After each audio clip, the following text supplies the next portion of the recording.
All right, first of all, was there a point in Madball's career where you felt like you were trying to separate yourself from Agnostic Front, or do you feel like you tried to be correlated with them for a while? Actually, obviously the family connection helped in the beginning a lot, just to help us get established, it sort of was just, an offspring of Agnostic Front to begin with, Mm-hmm. But, I think there came a time when we felt like we definitely had to start, letting people know that although, we're from the same fam, Madball is is a slightly different animal, so to speak. Right. And in the early stages, I was just a kid, and these guys were backing me up, and it was just whatever, correlation, like I said, help put us on the map. But eventually, you have to break out of that and just kind of show people what you're made of on your own, Right. Okay. I have interviewed them before, by the way, and they are a very interesting group of people. Oh yeah, did you interview them as a group? Well, it was Mike, Vinny, and Roger. Oh yeah, that's it. Those are the characters right there. You don't need anyone else. You do a lot of hip hop stuff on the side, also. Right. Did you always love hardcore and hip hop, or did one come before the other? To my recollection, I think they both came sort of around the same time. Okay. To be honest, I've loved hip hop as far back as I can remember, and I've been into the hardcore scene, through my brother and Agnostic Front and that whole connection since I was 6-7 years old. So, they both kind of happened simultaneously, Okay. And I guess if Roger was a rapper, I'd probably ended up doing the MC thing a lot earlier than I did. But that's something that I eventually wanted to do. Right. Cool. I actually haven't heard any of your hip hop stuff, but I need to check that out. Yeah, you do. Sure. I'm not a huge hip hop person, but Hey, I'll try anything. Check it out. Yeah. Okay, well, speaking of hip-hop, if you could choose one dead rapper to come back and make one more album, who would it be?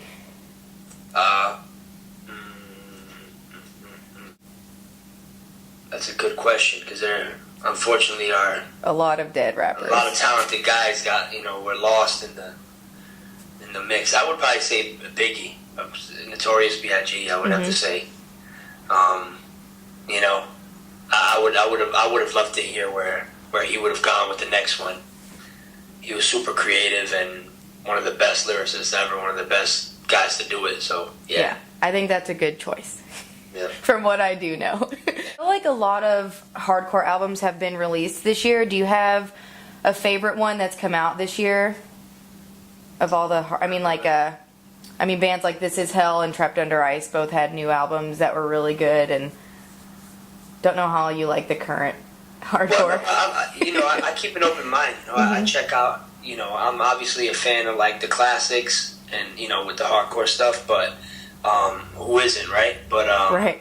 No, I try to stay current with it, and I know Trapped Under Ice is doing their thing. The last couple of Terror records I've heard, things like that. I like what they're doing. Everybody's everyone has their different their preferences. You know what I'm saying? And not everything is my cup of tea. But that said, I try to keep an open mind and listen to what's out there and all that. And Trapped Under Ice actually just went on tour with us in Europe not too long ago, and I like that they're doing something unique, and I'm pretty sure This Is Hell actually played some shows with us as well. Both good bands, so just support real music is all I can say. Okay. Do you still manage hardcore bands? I do. Who do you manage? Well, Madball. And Wisdom in Chains. which good actually one. their new record is going to be amazing, but it's not out yet, obviously. I was working with, I work with a couple of rappers as well.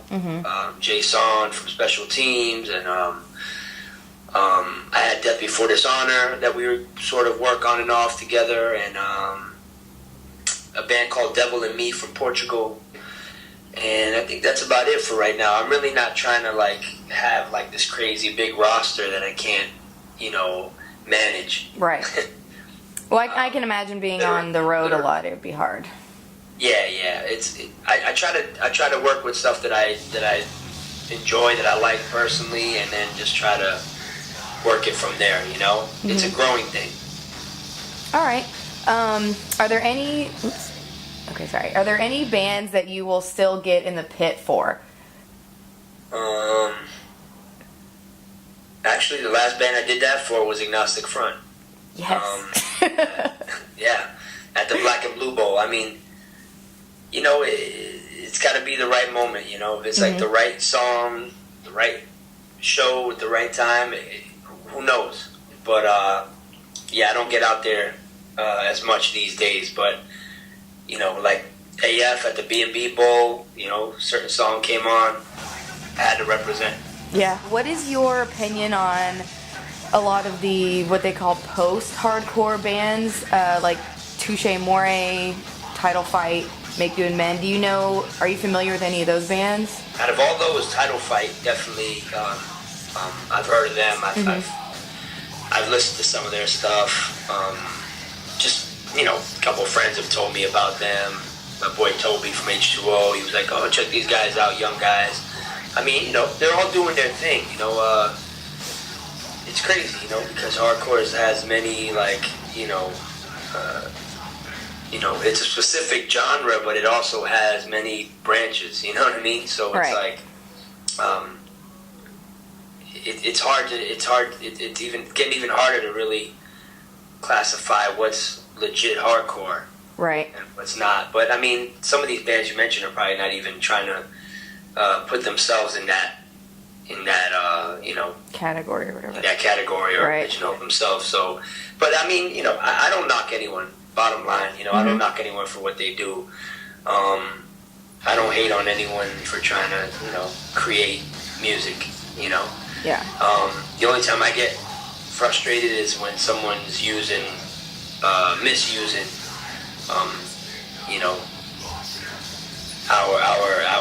our genre. You know what I mean? Right. The hardcore. Is there an example of that? You don't want to say. Yeah. Let me. I was actually thinking about one of the earlier examples of that would be like Anthrax. Oh, okay. And what do you mean misusing it? And just because they were a band that weren't really a part of the hardcore scene, but they knew people in the scene, and they went to some shows, at CB's a few times, and essentially, I know there's tons of hardcore kids that love Anthrax and metalheads that love Anthrax, and I'm not saying, hey, don't like that band. I'm not a fan in particular, but I'm not saying don't like them as a band, don't like them musically, but they sort of took like that New York hardcore emblem and ran with it, and I don't think they ever really showed love to the scene that they kind of heisted it from. You know what I mean? Right. And that's the best example I can give you, and that's sort of a dated example. It's sort of an old school thing that I'm kind of over nowadays, but well, Scott Ian's still floating around. So yeah, he still exists. You'll never see that guy at a hardcore show, like a legit hardcore show. You know what I mean? It's like those guys always kind of would pop their head in at CB's every now and again, or maybe like at a random show in the city, but they weren't really hardcore dudes. They were, essentially they were metal dudes. Right. And they got influenced by hardcore and sort of infused some hardcore elements into their music. And like I said, I'm not saying don't like their music, but I'm giving you the real deal, the real scoop. The real scoop is they saw something when they saw that symbol. They saw something they could run with, aesthetically, and they sure as hell did, and I'm sure they made tons of money using it. But to me, that band is not a hardcore band. I wouldn't think they were hardcore either, but Yeah. I'm sure there's people that. That's an example. You know what I mean? Of someone utilizing that symbol and utilizing our scene and the credibility that comes with it. You know. Okay. I can go on and on about it. There's dozens and dozens of those guys out there, you know. Right. Okay. There are bands that are considered Getting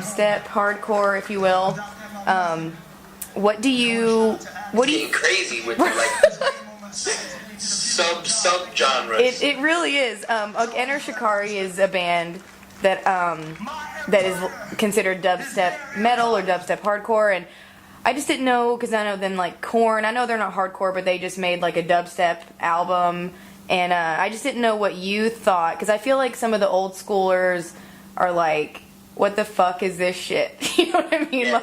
So I didn't know if you I gotta were check like that out, because I don't even know, like, I'm not really up on that whole scene of like the dubstep hardcore. To be honest, I'm being honest, you know, like, you know, maybe I'm listening to too much hip hop in my spare time or whatever else I listen to. No, you know, the thing with me is that maybe, you know, I guess I'm considered an old school hardcore guy at this point, you know, but I'm like kind of a younger veteran, so to speak. But I was never like, I was always open minded with music in general, you know.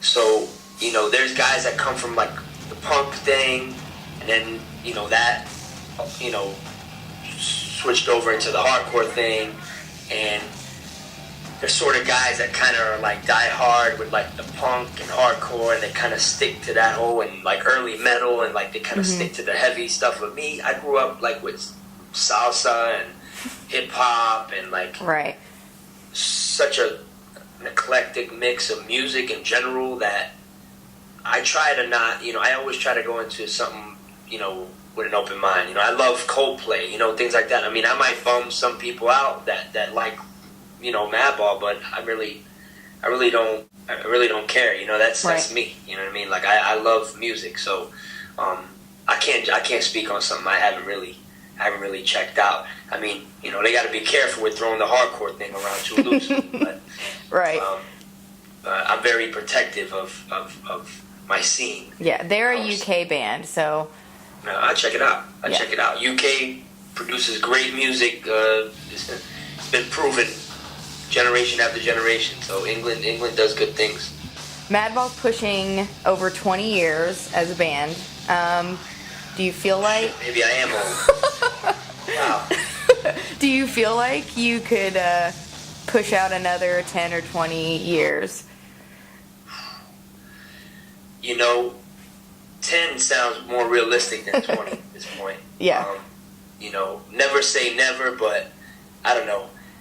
Our music is just so, you know, high energy and intense, you know. I mean, I think hardcore is that way in general, and with Madball, that's always been the case. So, I don't know. I guess as long as our bodies can hack it, and also, you know, as long as we stay relevant with people, you know, because I'll never put Madball in a situation where, you know, we're just kind of, you know, beating a dead horse. You know what I mean? Right. So it's all a matter of how it plays out in the next years. But I definitely think we got a good, strong bunch of years ahead of us still. I mean, I think we're making the best music, you know, now, and maybe that's just because we were learning along the way, and we're still learning. I mean, we're still students of music, but I think we know ourselves better than ever as people, and I think that only translates in the music that we do. So I think in the next years to come, we may produce some of the best stuff, you know, we've ever produced. Who knows? Hopefully. And live-wise, same thing. You know, we're more comfortable with ourselves on stage than ever before. So we're still young enough, I think, to You have more. make some things happen. Cool. There's still room for growth. Well, we are all looking forward to that.